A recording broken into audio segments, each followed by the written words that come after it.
Welcome to Heart in Hand, the Rangers podcast, the podcast that doesn't usually have an enjoyable time when visiting Dingwall. This week on Heart in Hand, cometh the hour, cometh the cum dog.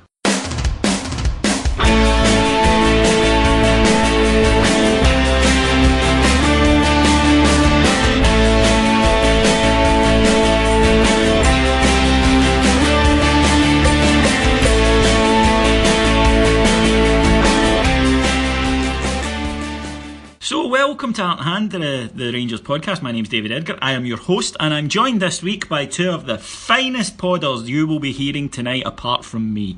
First up, it's the Livingston Lothario, the man who makes the East palatable, Mr. Cameron James Bell.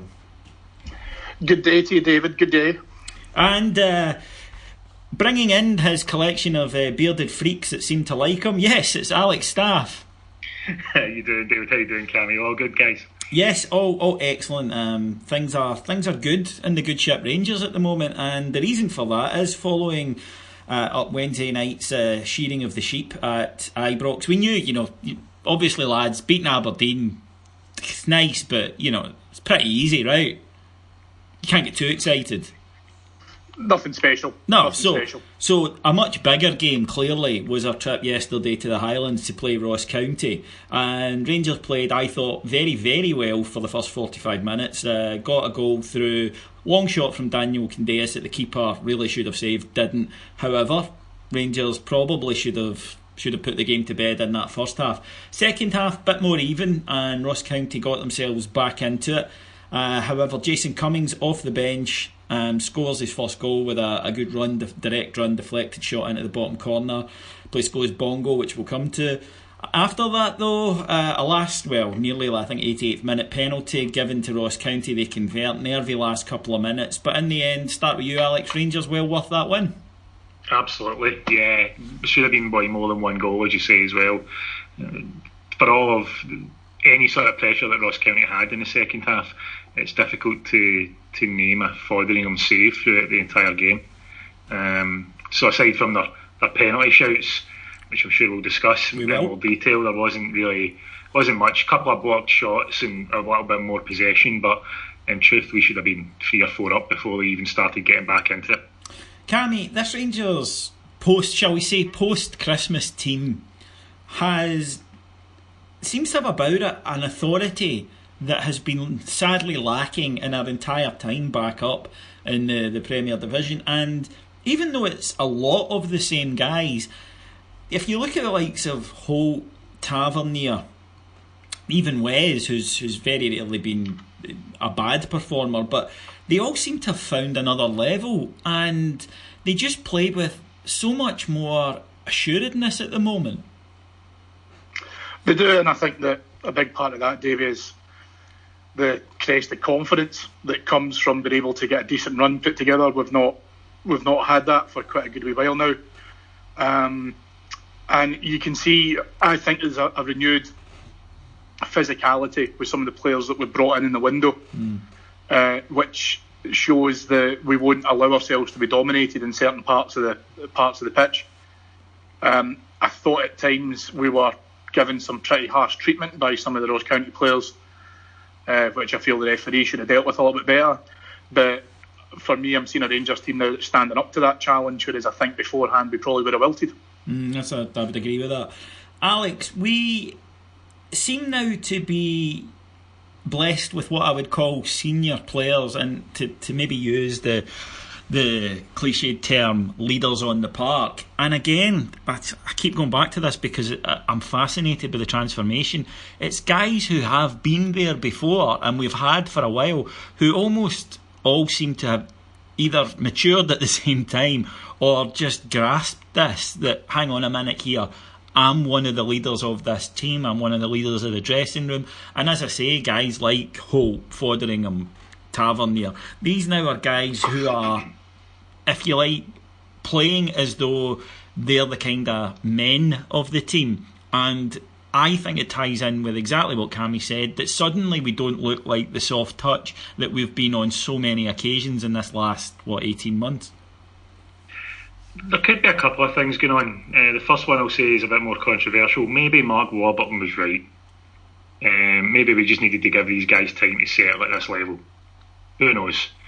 It could be as simple as that. That is the definition of a long game. Yeah, that's a bloody long game. He did say that, didn't he? He did say, this is going to take 2 or 3 years. Yeah, but all managers say that, Alex. All managers say it'll take 2 to 3 years so that they don't get fired and go, well... Yeah, they hope to be there at the end of the 2 or 3 years. Yeah, it's all going to come. It's going to come good in a while. You can't sack me now. But you can't. Look, that's where Celtic have got a major advantage on us, because they had 4 years. Yeah. And look, sit there and with no pressure and let guys like Boyata and Brown and bring in Tierney when he was barely ready. He's obviously thrived since then. They had players who would have got chased if they were under any pressure. Yeah, correct. And, they had time to develop them. So I'd say that was one possible solution. All I would say in response to that, Alex, is I still don't I get that point, and I take that point. You're right, and we do judge players too quickly, absolutely. But it's all happened at once. That's why it makes me think there must be a wee bit more to it than just, we're confident now, because it's happened simultaneously for several players. Yeah, and I think maybe the second point is possibly a bit more prominent then. I can't imagine these guys... It's easy when you're one of the younger players to sort of, to take diminished responsibility, to sort of look at it and go, well, Kenny Miller's there, Lee Wallace is there, when Clint Hill was there, they were the guys that, they can take all the responsibility. I'll just go out and play my game, right?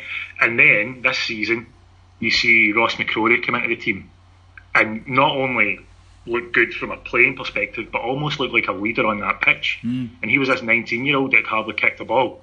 And I can't imagine these other guys looked at him and thought, oh, that's very nice. They must have been looking at themselves and thinking, he's able to do that at 19. Why the fuck am I not stepping up? That's a very good point, yes.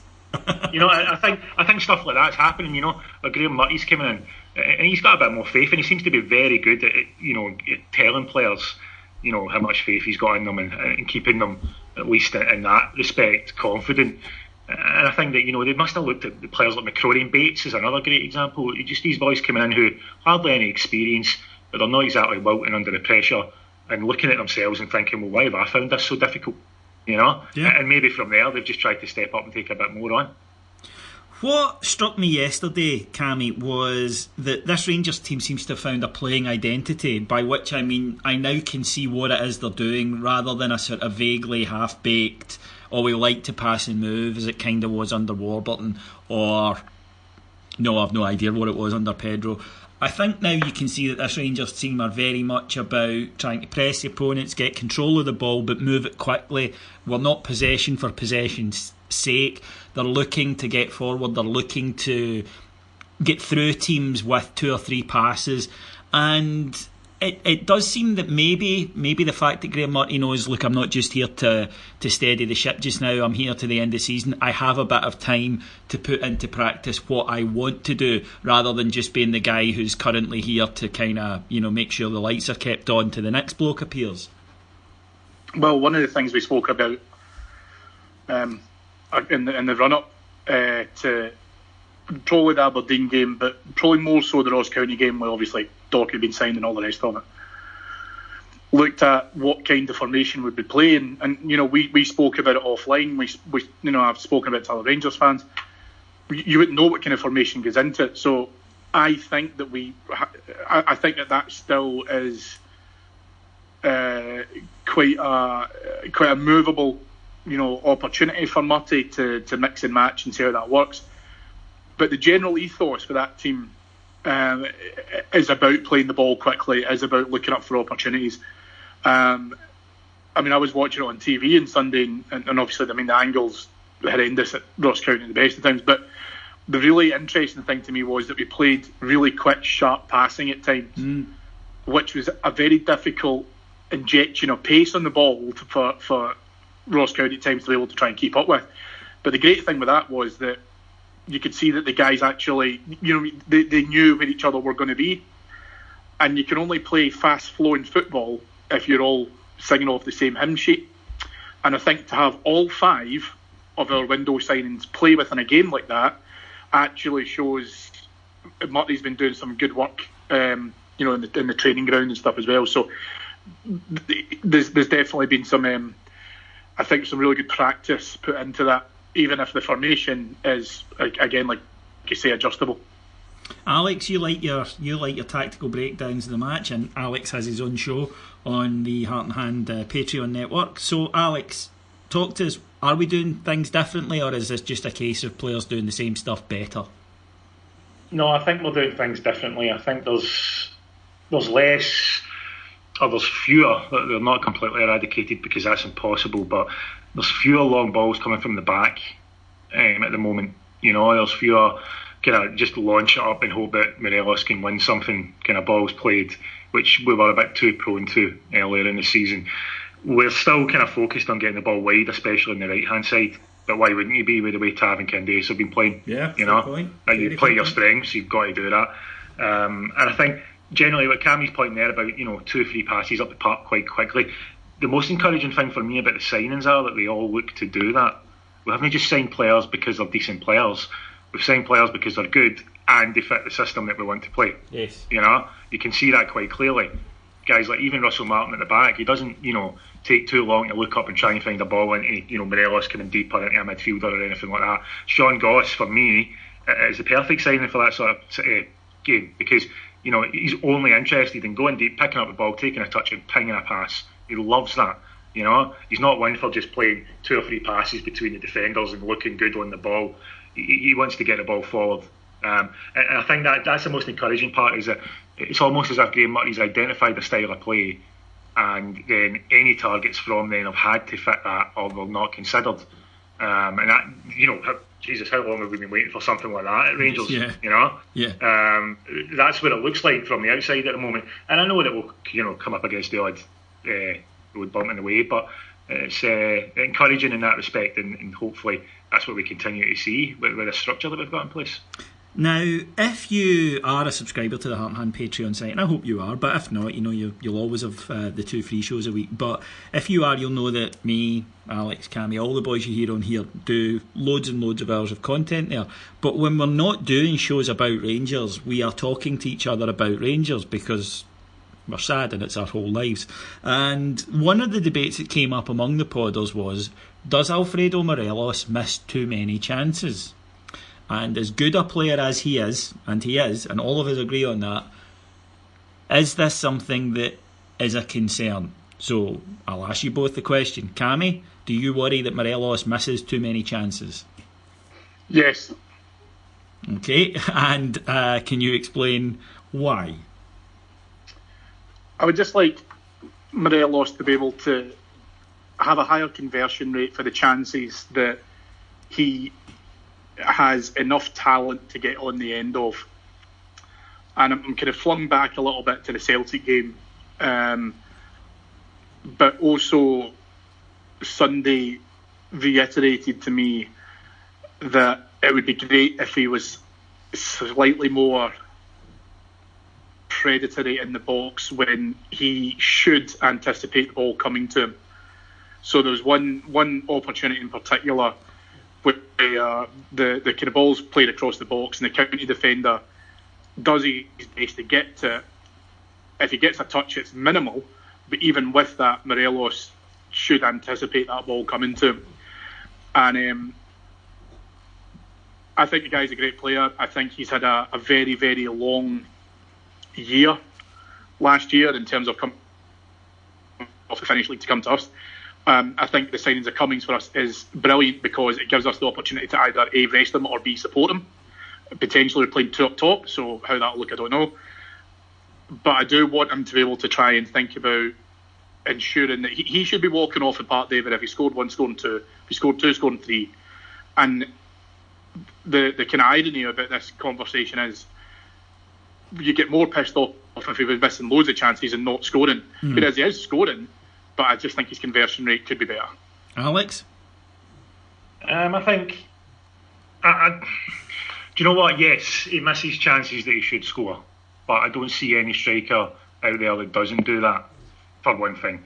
As Adam pointed out when we were all having this conversation on Sunday, his stats suggest he's got a better than average conversion rate, which for a 21-year-old striker, his first season with us is pretty damn good going.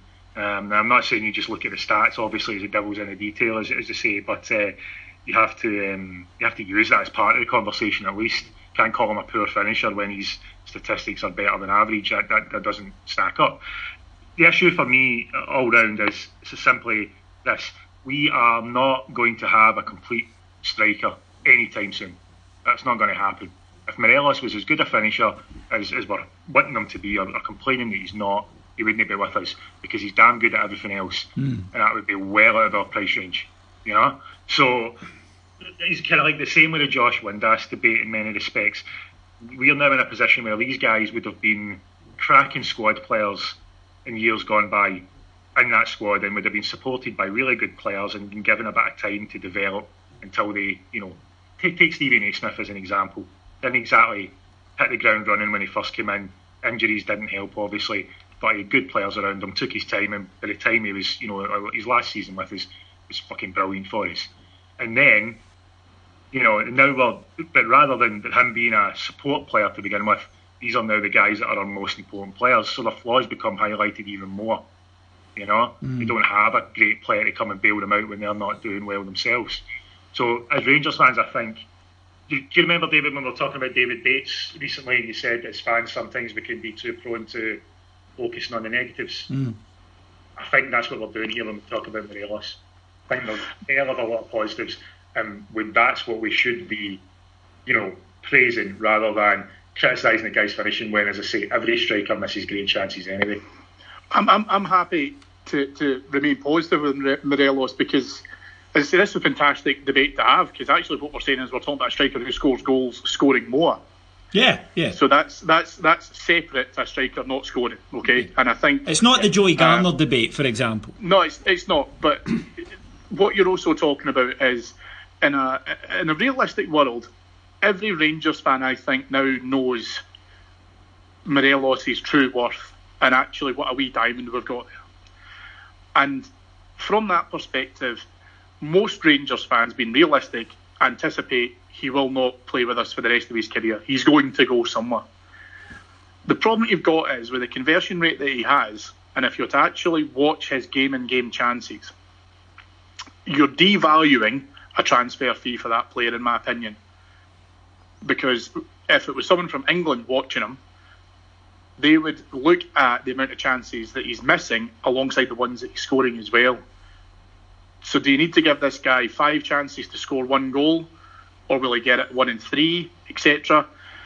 So absolutely happy to remain positive about it, but being realistic, we also need to consider a potential sell-on value to him as well.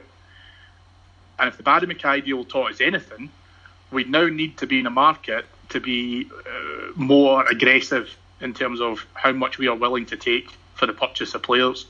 And if this road inevitably ends with that, with Morelos, then that's exactly where we need to have that mentality. He can only do that and supplement that argument by finishing more chances. Yeah, I mean, I think so, but I think we also need to remember that he is 21. He's very much learning his position still. I kind of sit in the middle here between you, because I think that, yeah, it's easy to get too negative on the fact that he doesn't score as many chances as he should. This is the thing. We're not saying he doesn't score enough goals. We're saying he misses too many chances, and there is a difference, because you'll have strikers who don't score enough goals because they're not getting in the right positions, because they're not there. They don't have the all-round game to get on the end of things, and he does. And it's chances that he's missing that you think he should be putting away once he's done the hard work, if you like, to get into that position. The other thing with that, though, Davey, is that even when he did have a little bit of a barren spell and he wasn't scoring, still playing but wasn't scoring, he was instrumental in some of the goals. Yeah, exactly. Scoring. That's the thing.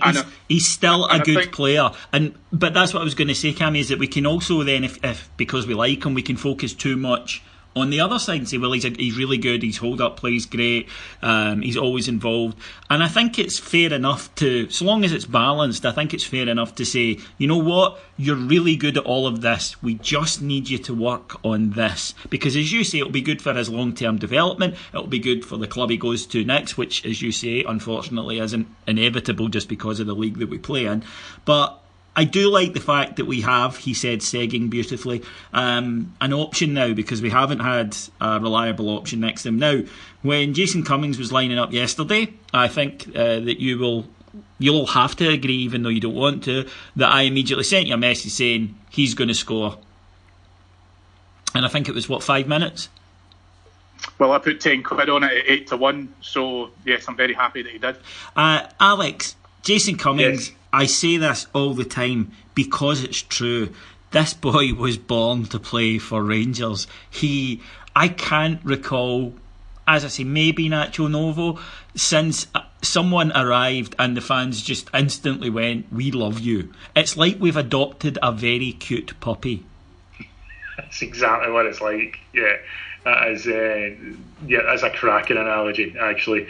You know, and then you get curmudgeons like myself that hate all dogs, so that doesn't help. You know.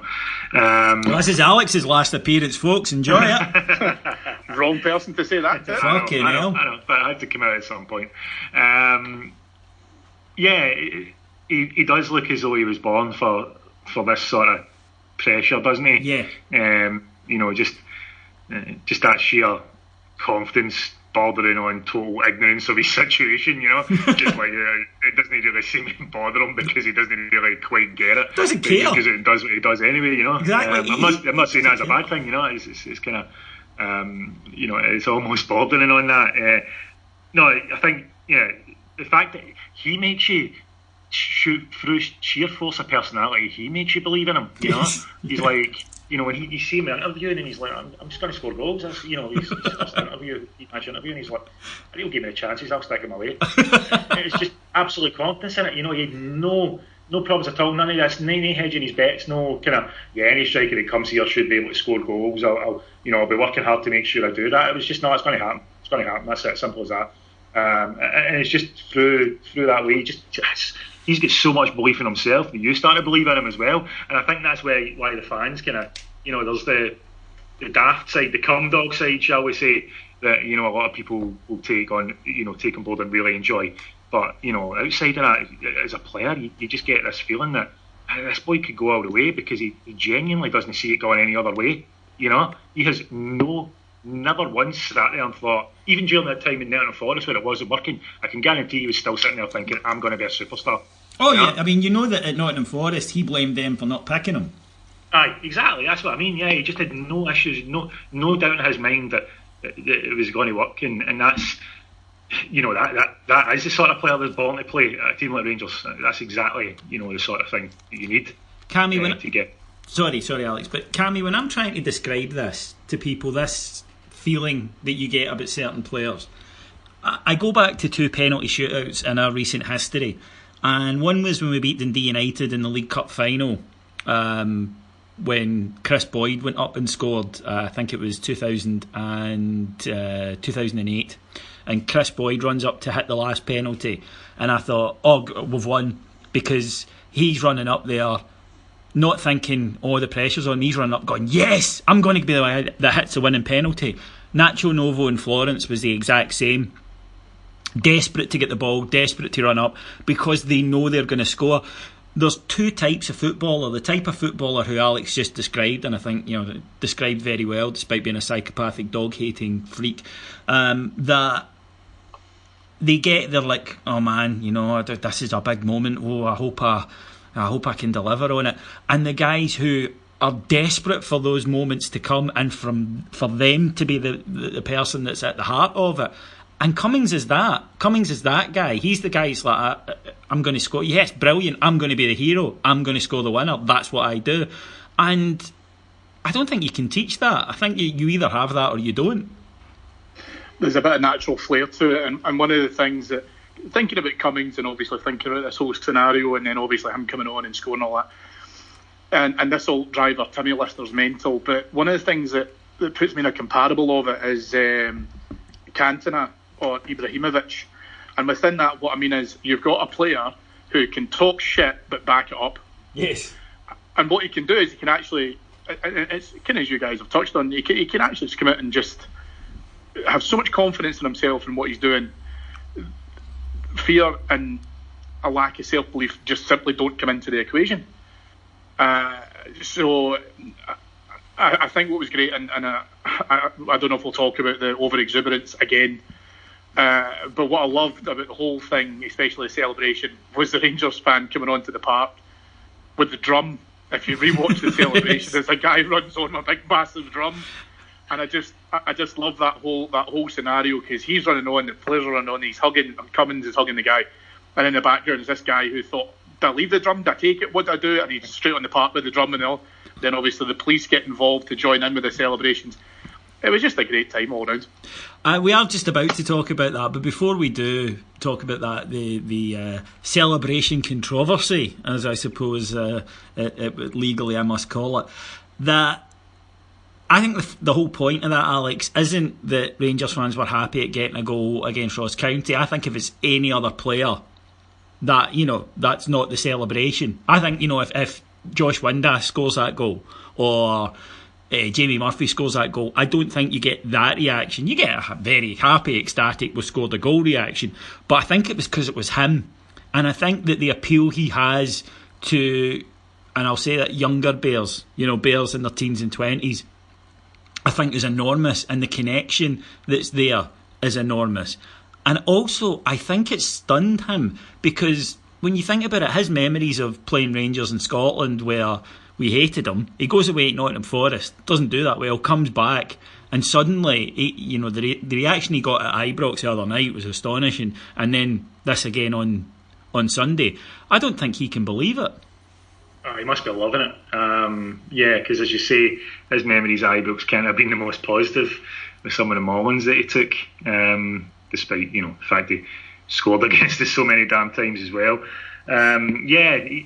The celebration thing, I think sometimes people forget that, you're right, if it had been any other player it wouldn't have been quite as vociferous a celebration, definitely not.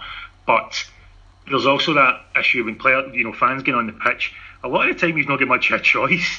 Because you get guys pushing you for the back or trying to get down to the front to celebrate and stuff like that. Yes. I wouldn't be surprised if the first few people who piled on were pretty much pushed on, and it's just kind of growing for there. We've seen that every club. It happens with fans. That's fine. But you're right. I think, as you say, if it had been anybody else, if it had been Windass or Murphy, or even if Morelos was still in the park and had scored, it wouldn't have been quite the same level of celebration. But we're absolutely, we're as desperate for Cummings to work out as he is, to work out for us. He's desperate to come up here and make this work, and we want that as well. So in many respects, it was almost like we'd scored the goal in some way. That was the way that was being celebrated. I think a lot of young guys, younger than us, unfortunately, lads, but I think a lot of young guys identify with him. And Cammy, I think that there is that. Look, I'm not comparing them as players, obviously, but it reminds me a wee bit when we were younger of Gaza, in that, look, we had Brian Laudrup, who was a wonderful, astonishingly skillful player, but he was so European and cool and, just handsome and amazing. And then you had Gaza, who was quite clearly just like us, who liked getting pissed in a kebab and, played football the way we did. And it just strikes a chord with you when you see a guy like that you just think, he's doing what we all would be. That's how I would be if I was a footballer. And I wonder if there's something in that.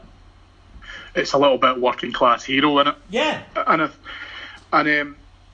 what I loved, listen, I will never ever apologise for Rangers fans going crazy in celebrations, as wild as they want, for the amount of shite that we've had to put up with over the last few years and continue putting up with.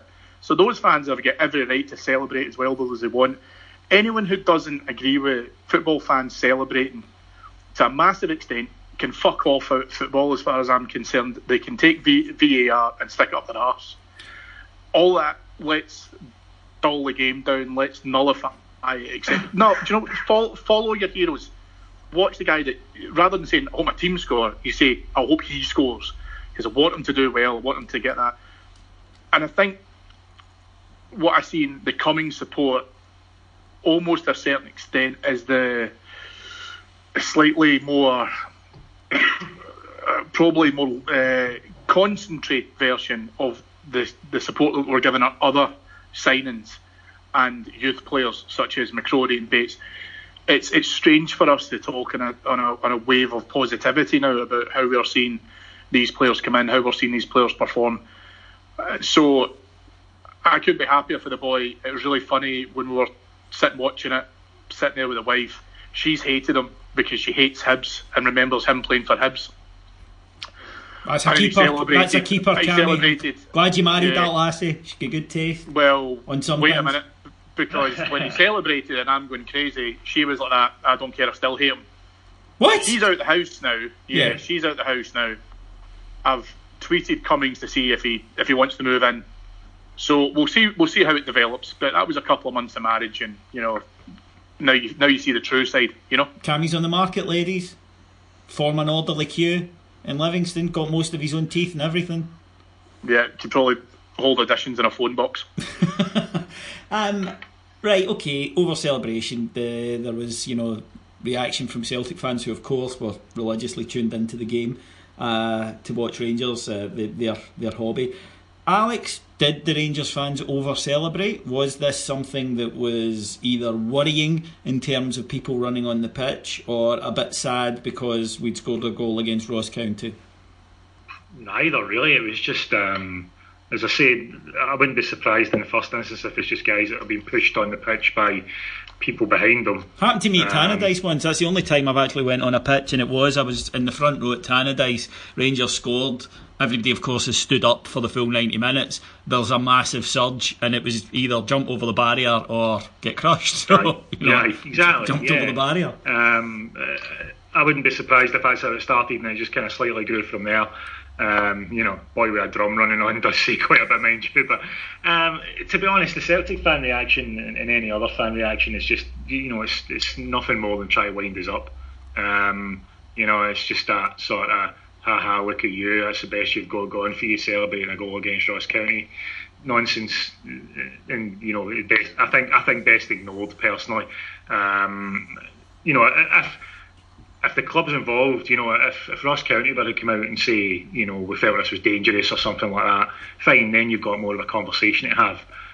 But ultimately, if it's just coming from Celtic fans, then it's nothing more than noise, is it? Let's be honest. No, and I'm going to put this as clearly as I can to Celtic fans who, of course, had tuned in and were offended by the songs, but yet somehow managed to stay watching the game for 90 minutes, even though, as we know from Celtic supporters, that their children will be in tears.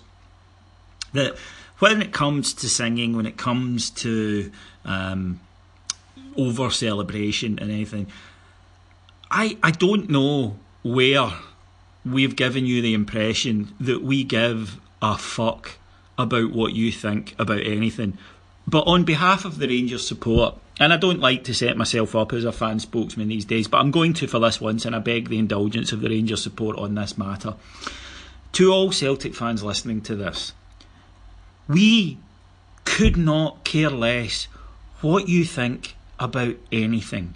We could not give the tiniest, remotest, minutest, atomic level fuck about what you think about anything.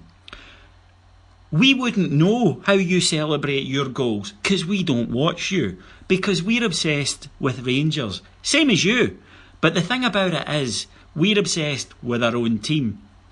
And when it comes to you guys going, we're laughing at you, or oh, I'm offended, as Alex says, it's just white noise to us. We don't care. So thank you very much for your interest in our club. Fuck off and give us peace. And with that, we'll move on. Now, we are going to play Fraserburgh this weekend, this Wednesday night. I'm expecting, Alex, to see a few changes to the team. I'd be surprised if the likes of Docherty and Cummings aren't starting, for example. I don't know. I'd imagine the pitch will be quite heavy. I don't know what the weather's looking like up there for the next couple of days, but they might not want to take chances with the Hibs game in mind with a few players, guys who maybe haven't played a hell of a lot of football this season, like Jamie Murphy, Russell Martin. They might not want to take chances with them. Just kind of rotate the squad a little bit, and with the greatest of respect to Fraserburgh, it's still a game that we should win comfortably. So yeah, I'd be surprised though if Docherty and Cummings don't start, because it's exactly the sort of game you can bring them in to kind of, get them integrated straight away without too much pressure on them. Cammy, is this the type of game where you can maybe try? You'd mentioned the two up top. Is this the kind of game where you can change the system a wee bit and maybe have a look at how certain players fit in a slightly different lineup? Once the game's won, yeah. what I would like to be able to see is relatively comprehensive lead by half time, and then changes being made, and without going straight down the positive route again, the negative route again, although I can, because Strider's here to offset it. What I would like to see from Murty is prompt substitutions if the game is out of sight, in order to allow more game time, but exactly as Alex quite rightly says, to avoid any threat of injury. So potentially, I know we did this before with some friendlies. Not this is a friendly, I don't mean that. That sounds really disrespectful to Fraserburgh. I apologise for that terminology. But we did play games in friendlies previously where we approached them with like 3 30-minute periods. Yeah. Fraserburgh will absolutely try their hardest against this. Obviously, we've had podders on previously based up there that they're aware of how big an event this is from the previously rearranged fixture. And the most important thing for me is, let's say, if we can get it tied up for half time, let's have a plan B, so that even if we're not playing 3:30s, let's play 2:45s, so we can come out with the second half. Let's revise the formation around, let's take that as an opportunity, etc. But as unsexy as it sounds, I think we just have to go up there and it has to be strictly business. Let's get a result. If we can do some tinkering once the game's out of sight, good. But we don't want to do a Real Madrid or something like that and just think that, yes, it's relatively straightforward, but then it turns out to be complete opposite, because that will bring down the house of cards that this confidence is built on if we don't continue maintaining this run. Alex, we are of course a support famed for our hubristic nature, and I think at our best when it's flying, but equally we haven't really earned the right to go into any game, even one against a non-league side, but especially away from home, thinking this is a formality, we just need to turn up. Agreed, yeah, and Cammy makes a point there. Any sort of major changes probably should be made after the game's won. I would just be concerned by conditions, etc. And players who are still finding their match fitness, having to play on a heavy pitch, and looking at the game against Hibs on Saturday being the most important game of the two anyway. For me, so yeah. We can't go there. Nobody can go there thinking this is won before they even start the game. But if they show up with the right attitude, they could win it inside 20 minutes. And start to relax after that. That is possible in a game like this. And I say that with the greatest respect to Fraserburgh. But if Rangers come out flying out the traps, those boys won't be able to handle that, and they'll know that themselves. They'll be looking to us to make a slow start, and they can get in our faces and hope to drag the game out for as long as possible. So yeah, Cammy makes a fair point. Maybe, I don't know how Murty might just go with pretty much his strongest team. Bring in Cummings and Doherty for a couple of players, and obviously Tav suspended, so Hodgson will probably start. He might just do that just to keep kind of momentum going, and then make changes quite early, as and when. But I still think the squad's big enough, and there's enough players on the fringes that could come in where we could start, with 5 or 6 changes and still be okay. What I would maybe ask the two of you as we discuss this, and I know that obviously when we get to Wednesday and stuff, would you, if you had the option, would you start Morelos up top on his own in order to try and get a wee goal, because that could be good for his confidence? Or alternatively, do you start Cummings to try and maintain his goal scoring run? Because my feeling would be if he scores on Wednesday, he will score against Hibs on Saturday if he features. What would you go for? Personally, I'd try the two, because you won't get an awful lot of opportunities, and while I sometimes agree with that, sometimes, depends the game, I agree with Alex's assertion that you sometimes need the extra man in the middle. I'd be really disappointed if we needed an extra man in the middle against Fraserburgh, with all due respect to them. I really would be, if our midfielders couldn't dominate central midfield as part of a two, in which case you do have the opportunity to play with the two up front. So given the fact that I would be very hopeful we would be making a lot of chances, and it wouldn't do either of our strikers any harm to get among the goals, then me personally, I would be looking at maybe playing the two of them. Although I also can see the idea of a heavy pitch, Morelos, you might want to say you just have the night off, son, in which case you stick to what you just put Cummings, same formation, Cummings straight swap. But certainly if you wanted to see how the two of them dovetailed, tomorrow looks a good opportunity, or Wednesday looks a good opportunity to me. Alex? I'd probably just go with Cummings and give Morelos the rest if it was up to me personally, but that's not to say that I don't see the merit in both arguments that you guys have made there. Do you just stick with Morelos? He's more than likely to score in a game like that, and that might help his confidence, definitely. Do we try the two of them? It's definitely worth a shout as well. Just my personal preference would be give Morelos the rest for the week as such, and bring in Cummings to start that game. But there's no, I don't. In many ways, I'm possibly being too risk averse. When I'm saying, worried about the heavy pitch and things like that, that is a kind of worst case scenario in many respects.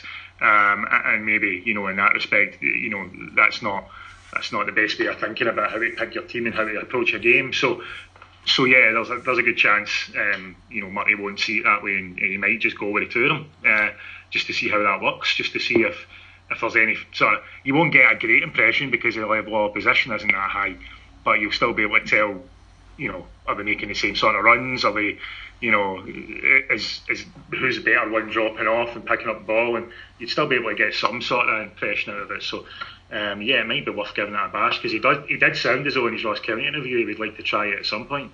Yeah, definitely. I think the thing that's interesting to that, and sorry David, just to cut across you there, but the reason why I'm asking is because thinking forward to the Hibs game, I would anticipate, and I know we'll obviously do the pod in between the Fraserburgh Hibs game anyway, what would be interesting to me, because I think a lot of Rangers fans would start to see games at Ibrox where we've seen teams sitting against us.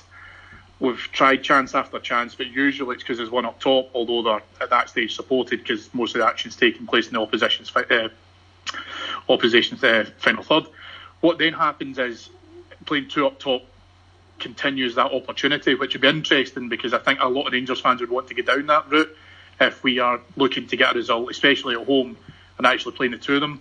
So it's a good opportunity for Murty, I think, to probably do a bit of mix and matching. But I think my preference, I agree with Alex, I would like to give Morelos a bit of a rest, give him a bit of a breather.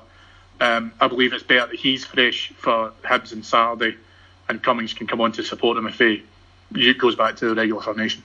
Yeah, as Alex said, you can see merits in all the arguments. Now, one of the concerns, and the reason I waited, although this is referring back to the match on Sunday rather, is that you can face heavy tackles in a match like this, not through malice. In case any Fraserburgh fans are thinking I'm accusing them of being kickers, I'm not. It's just that when you're playing speedier opposition, sometimes a tackle you make at your level, which is a perfectly valid and well-timed tackle, suddenly looks miles late and can connect and hurt the player. So there is the thing of you need a referee who, yes, shows common sense and doesn't just order off loads of their players, but also sends a message to them: look, don't risk those tackles. Cammy, you're our qualified ref, so we always put you in the spot. But to me on Sunday, and I'll accept the argument from people who didn't feel that the first incident with David Bates was a penalty. I personally thought it was a penalty. I always do would I want that? And yes, I would have wanted that. I think that Bates can get his hands out the way and either chooses not to or is too slow to react in doing so, and has brought his hands into play. So for me, I thought it was a penalty. The referee didn't, and other people haven't, which is fair enough. But the referee clearly gives the second penalty because he hasn't given the first. It's far less of a shout. It's not a penalty. I was always under the impression, Cameron, that referees are told make each individual decision based on the merits of it. Even if you think you have made a right cock up earlier, do not try and cancel it out, because you're not actually doing so. All you're doing is making two mistakes rather than just one. What are they instructed? What are you told? Exactly that, pretty much. you just hit the reset button as soon as that incident's been and gone, and you do have to treat each one in its own merit. I think there's actually something on the periphery of that decision-making process as well, David, where I think for me on Sunday, the referee was far too lax with failing to come back to caution players after fouls, but allowing advantage to play on. And I think watching that game again from start to finish, what you're starting to see as that kind of goes through is he's realised that he should have been managing that game far better than he was. Theoretically, I could see both handballs being given. The Doherty one, the Martin one, sorry, beg your pardon, looks worse because of his hand movement, and it looks like what he's doing is he's protecting his face. Unfortunately, you can't do that because, again, like you say, it's the block and hits off. And Bates's one, again, there is no such, ball to hand, etc. So that's a bit of a misnomer.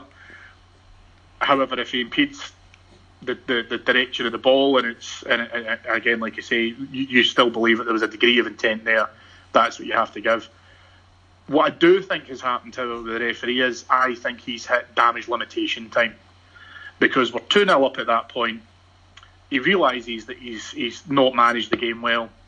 Potentially he is thinking about the Bates handball and should I, shouldn't I, etc, etc. You'll notice again if you watch those handballs, the Ross County players just descend on him. Yeah. I mean, absolutely descend on him en masse. So straight away he's in that situation. And with 2-0 up, with a couple of minutes left to play, what's the damage? And I think that's why he gives it, because he knows that it's not really going to make a major bearing in the process of the game. So I think you have to look at the entire game. I don't think you just have to look at those two penalty incidents alone, because I think the referee's made a cock up of the entire game, if I'm being perfectly honest with you. Alex, what was your take on both penalty shouts? I would have said the first one was a bigger shout than the second. However, I don't think either of them were penalties. The issue refs have got is it's an interpretation of the rules, the very fact that football's so different in so many different parts of the world in terms of what's a foul tells you that, there's no universality. The rules are the same, but it's a referee's interpretation of them, and it's almost cultural in some respects. Yeah. The issue for this rule is intent. How the hell do you prove or disprove that? It's, Russell Martin has intended to bring his hand up to protect his face. Now, take that from best analogy I can think of. You intend to go in and slide tackle to win a ball, and you slightly mistime it and you foul somebody. Foul. Your intention wasn't to foul them, but it's a foul. His intention wasn't to handle the ball, but he did. What the hell does a referee think there? The rule's so vague with the intention part that it becomes an issue. I thought with David Bates one, it was about his body movement, and it didn't look good. I think the ball was just hitting him anyway. Yeah, I think his hand was pretty much in front of him rather than at his side by that point, and the ball was going to hit him anyway. So it wasn't like, as Cammy pointed out earlier, it wasn't really like he impeded it. It was more like the ball was going to hit his hip or something like that. Now, then again, do you say, would it have went for a corner then, or would it have dropped back to the striker? Who knows? But I just think the referees aren't helped by the fact that, the rules kind of vague, and the game would be ruined. I do appreciate the game would be ruined if you just said any time it hits a player's hand in the box, it's a penalty. Well, they tried to clear that rule up, Alex, in Spain a few seasons ago, where they said to referees, look, basically, if it hits a hand in the box, just give a penalty. And of course, players, especially at that level, were getting into the box and then just chipping it onto guys' arms, or smashing it at their arm from a yard. You just smash the ball towards a defender. You're either going to win a corner, or there's no way. There's no player out there, as Chris Cummings was talking about after the game.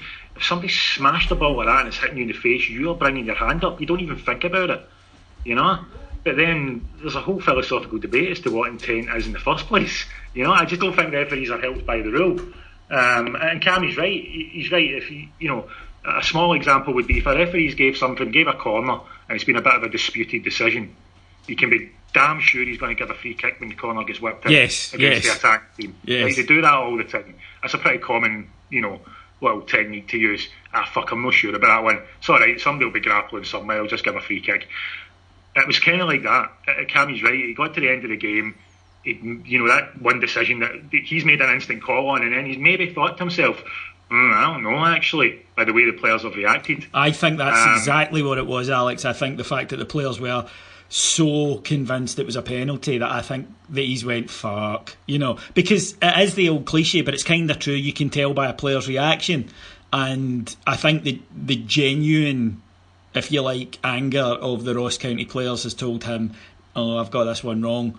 And I think that then he's had that in the back of his mind for later on, that he's thought, no, I've made a balls of this, and he's seen an opportunity to, if you like, and in inverted commas, make it right. And I think that that's what he's decided to do. But of course it's not. That's you can't have football ref on that way. It's end of day stuff. The problem you've got with that as well, David, outside of our game on Sunday, was Colum in the Hearts game failed to give what was a very clear penalty for Hearts. Afterwards, I think speaking to Craig Levine, saying that the player managed to get a touch in the ball. So for anyone who's seen it or watched the highlights, whatever, if you know the challenge that I'm talking about, he clips the player from behind, stumbles on, goes into, it doesn't touch the ball. And the reason how you can see that is if you watch the ball doesn't move one iota, it doesn't change direction, doesn't go anywhere. And yet again, and I'm really glad that we're talking about this because of a penalty incident, but yet again we're back now in a scenario where we're talking about referees. And what I'm pleased about, because I'm sure we discussed this last time I was in the pod, was even though we're getting the 3 points out the back of it, and Alex, and feel free to disagree with this if you like, as much as you're watching that thinking I don't think either one of them are penalties, you reverse that scenario and we're maybe sitting a goal down, or we're sitting at 0-0 or whatever, and that happens, or those shouts get given for us, I think you're claiming either one of them is a penalty at that stage, which is a bipolar effect of football. The issue is still back to referees being incapable of controlling the decisions that they're making, giving incorrect decisions at times, and they're dictating outcomes.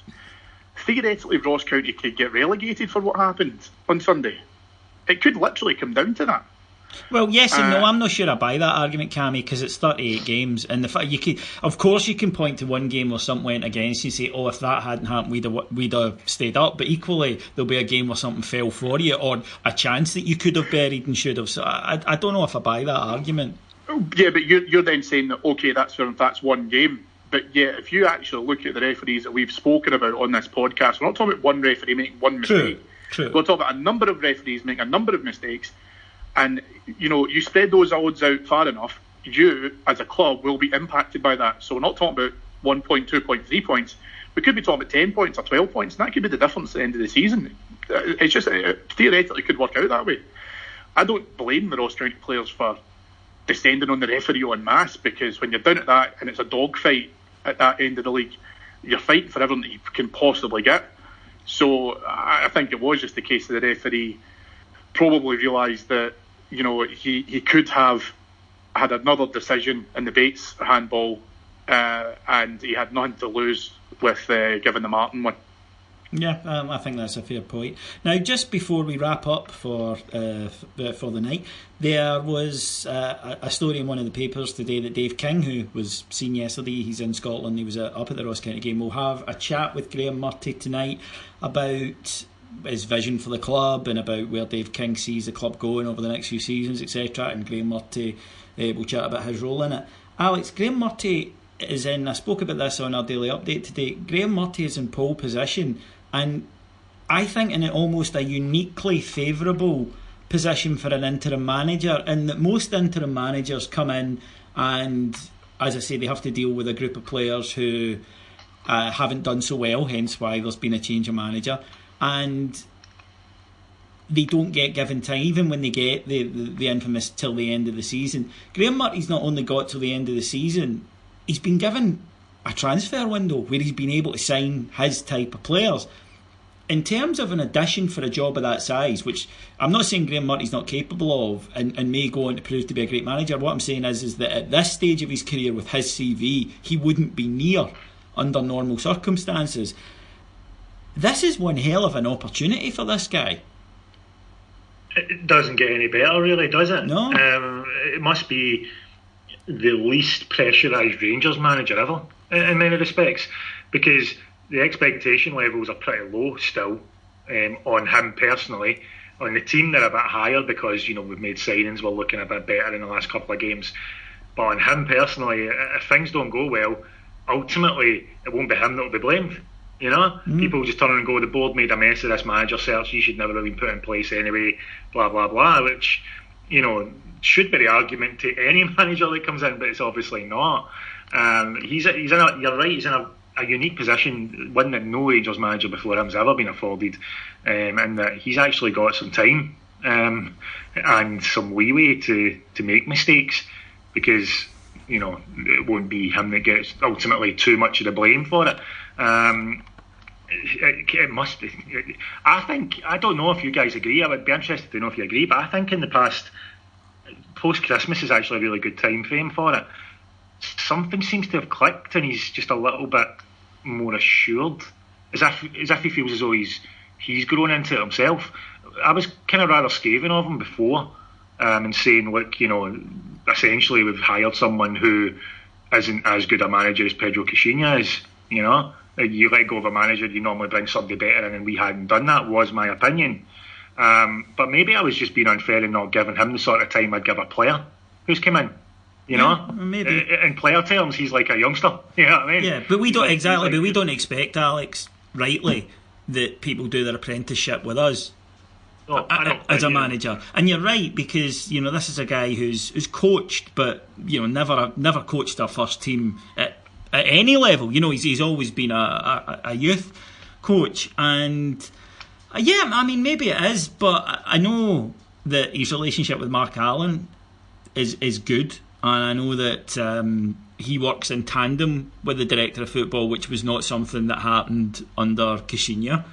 And maybe he just, his role is more clearly defined now, and he feels confident enough. And I think also, I keep coming back to this, but it's true, he kind of maybe feels, this is my squad now.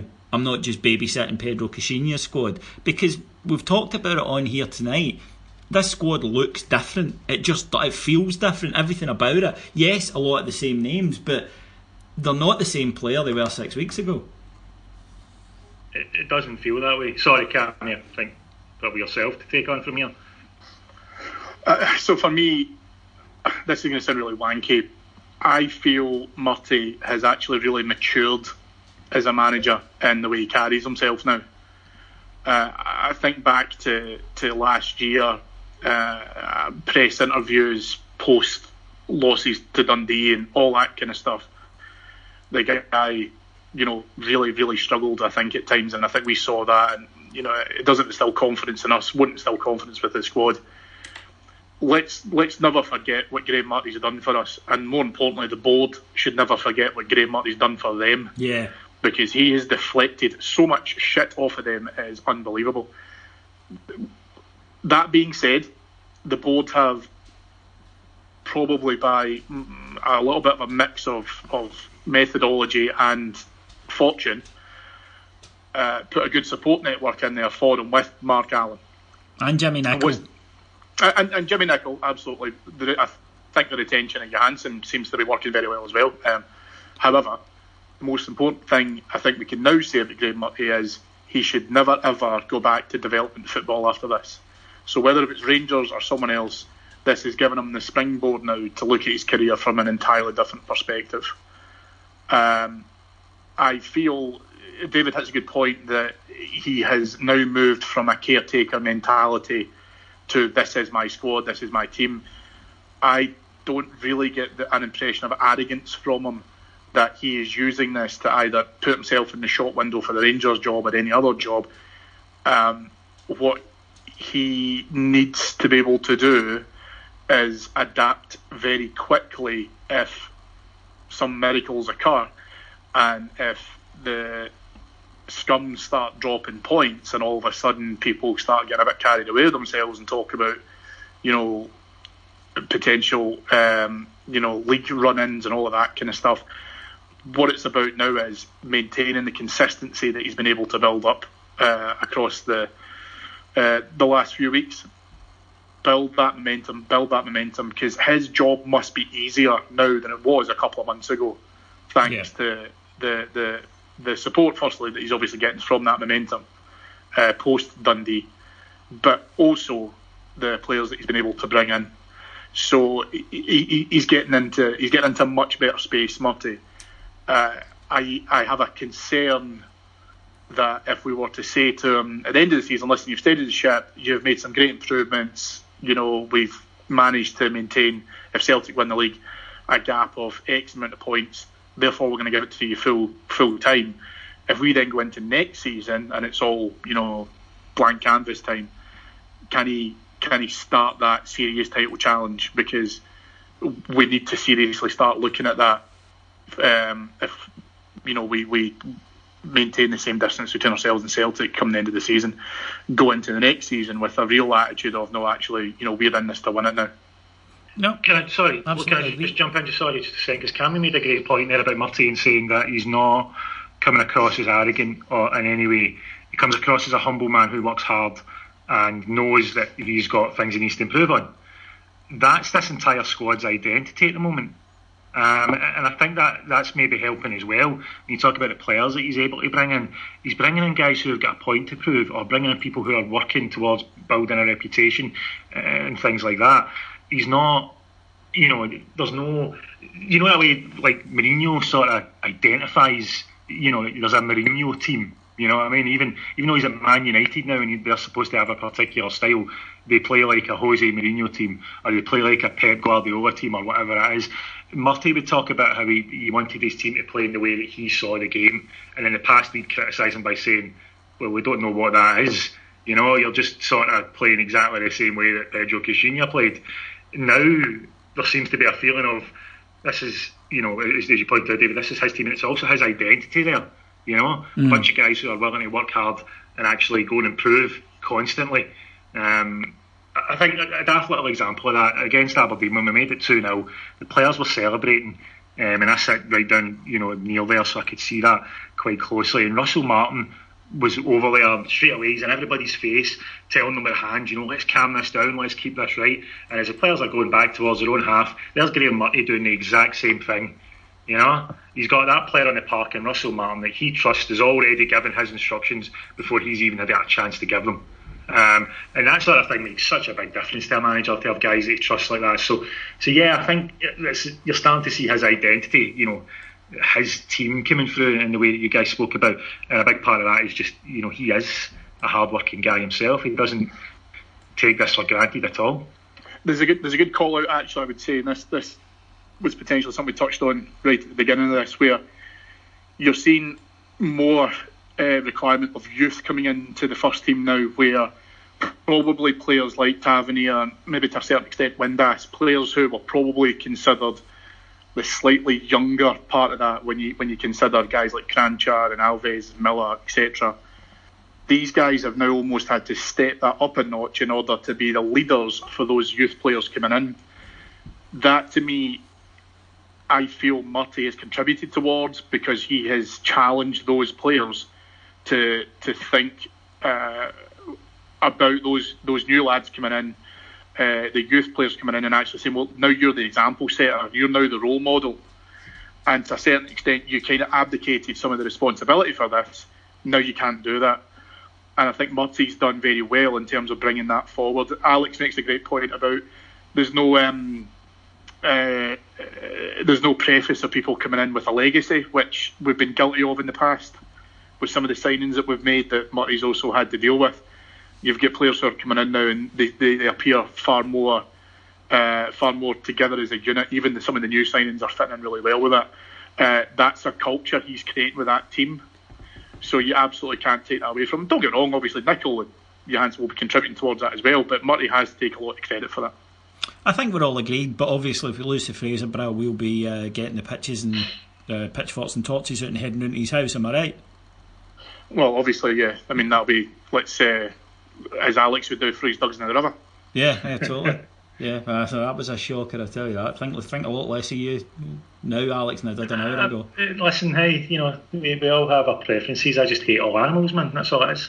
Particularly dogs, and it's probably just because one attacked me when I was in my pram when I was younger, and it's a legacy of that. But we're only hearing we're only hearing one side of the story here. We don't know what you did. You probably deserved it. I probably did deserve it. I probably told it that it was the type of food that it liked was wrong and gave it good reasons why. But I think that ultimately, like as I say, I hate all animals. I don't discriminate. So how much better can I be, really? That's weirdo, absolute fucking weirdo. I'm telling you. Okay, doke, folks. Listen, thank you very much for joining us tonight. Now we're doing a live show at the Loudon Tavern. It's completely sold out, but Cammy wanted me to mention it for some reason. But it's this Friday night, just to remind everyone who's coming along to that. There will be more tickets still going on sale for our live show with Kevin Thompson in Dunfermline, because I had made the mistake of putting up the same amount of tickets that we normally would for the Loudon, but the place we're holding it is a bit bigger. So it only came to light afterwards when Cammy went, "Why didn't you sell X amount?" And I was like, "Well, because," and he went, "No, that's the Loudon." Good point. So we will be fucking moron. I know, I can't argue. We will be releasing those extra tickets later in the week, so keep an eye on the Heart and Hand social media feed for that. That's pretty much everything then. If you like the show, please come and support us on Patreon. Lovely community building up over there. Over 2,100 people have signed up. Loads of content. I mean, there's generally 3 shows a day going on in there, and there is so much for you to choose from. All that remains for me to do then is to thank our executive producers in London, Mr. Mike Lee and Mr. Paul Myers, to thank my guests tonight, Mr. Cameron James Bell. A pleasure as always, boys. Mr. Alex Staff. Thanks again, all. And I'll let you do your plugs, lad. So, Alex, where can they read your views and the views of like-minded Staffian weirdos? On Twitter I'm at Strider80. There's rangersnews.uk for one blog, and 4ladshadthedream.wordpress.com for the other. A lot of love for 4 Lads Had the Dream this week after a controversial article appeared on the Rangers Observer. I saw a lot of people saying that you guys had taken over as the number one Rangers blog. I know. It's really flying, to be honest, but it kind of does.